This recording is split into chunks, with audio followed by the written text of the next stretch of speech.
사회 국무회의입니다.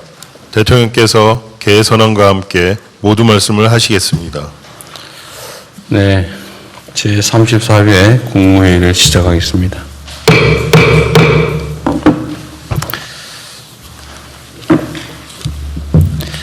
(7박 11일) 동안의 미국과 남미 순방을 국민 여러분의 염려 덕분에 무사히 마치고 돌아왔습니다.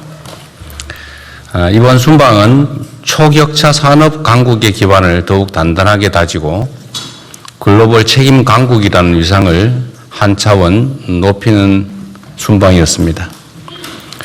특히 샌프란시스코 인공지능 선언을 통해 글로벌 빅테크와의 파트너십을 공고히 하고 자원이 풍부한 남미의 구리, 리튬 등의 핵심 원자재 공급망 협력 또한 한층 강화했습니다. 브라질과의 방산 협력도 매우 의미 있는 성과입니다.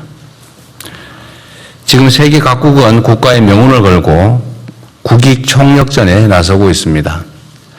이런 때일수록 우리 스스로 가진 첨단 제조 역량을 더욱 고도화하고 이를 지렛대 삼아 다양한 국가와의 수평적 협력 네트워크를 보다 폭넓게 구축해야 될 것입니다.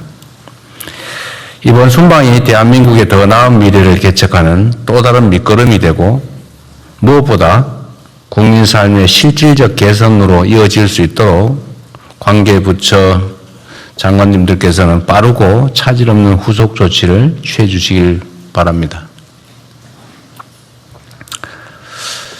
전국에서 연일 기록적인 폭염이 이어지고 있습니다. 남부 일부 지역의 경우 40도를 훌쩍 넘는 사상 초유의 폭염이 벌써 며칠째 계속되면서 국민들의 일상생활마저 어려운 실정입니다. 극심한 폭염으로 5월부터 지금까지 발생한 온열 환자가 2,000명에 가깝고 사망자도 16명에 이르는 등 상황이 매우 위중합니다. 돼지, 닭 등 가축과 양식 어류의 집단 폐사, 농작물 피해 같은 재산 손실 또한 매우 큽니다. 더 큰 문제는 기상이변으로 극한적인 날씨가 앞으로 상당 기간 지속될 가능성이 높다는 점입니다. 현 상황을 국가 재난 사태로 보고 국민 삶을 보호하기 위해서 총력을 기울여 필요한 조치를 빠르고 빈틈없이 추진해 주시기 바랍니다. 무엇보다 시급한 일은 국민의 생명을 지키는 것입니다. 쪽방촌 주민과 독거노인 등 취약계층 지원책을 한 번 더 세심하게 살펴주시고 옥외 작업장과 밀폐 공간에서 일하는 노동자의 안전관리 역시 꼼꼼하게 챙겨주시기 바랍니다. 특히 노동자들의 작업 중지권이 실질적으로 작동될 수 있도록 현장을 집중 점검해야 되겠습니다. 폭염 쉼터의 추가 확충 그리고 이용률 제고에도 힘써야 될 것입니다. 피해 집중 지역에 대한 특별교부세 등 중앙정부 차원의 재정 지원과 함께 가뭄 농가에 대한 긴급 용수 대책도 서둘러야 될 겁니다. 냉방수요 폭증에 따른 전력 수급 문제도 선제 점검해야 되겠습니다. 우리 기후부가 잘 챙겨주기 바랍니다. 극한 기후의 일상화에 대응해서 재난 시스템을 근본적으로 재설계하는 노력도 필요합니다. 폭염에 대한 범국가적 위험 인식을 한층 더 높여야 할 때입니다.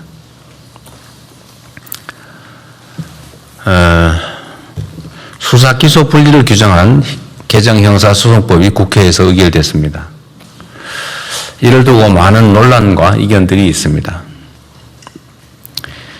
이 법률안이 위헌, 집행불능, 국익위배, 행정부 고유관 침해 등 국회 입법권을 부정할 만큼 심각한 상황이라고 보기는 어렵습니다.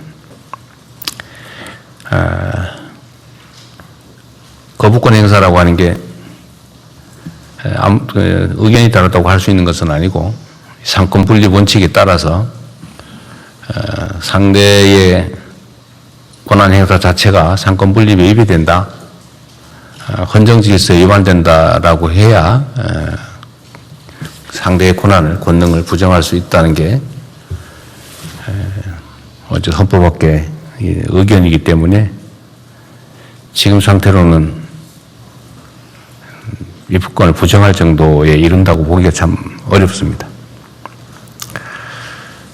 주권자 국민이 부여한 모든 권한은 견제와 균형의 원리를 바탕으로 투명하고 공정하게 행사되어야 합니다.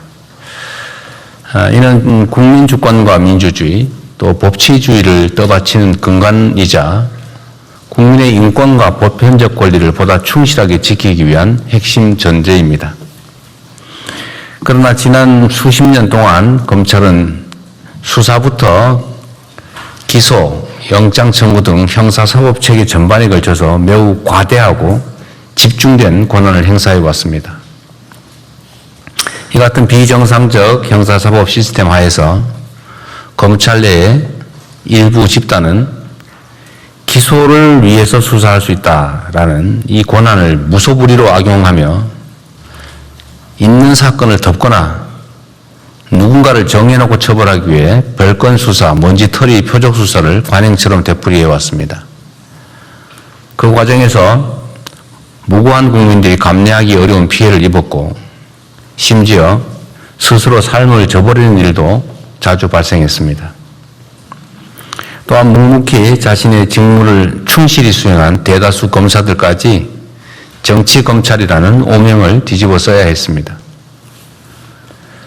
수사기소 분리는 이러한 비정상적 형사사법 시스템을 정상화하는 첫 출발입니다.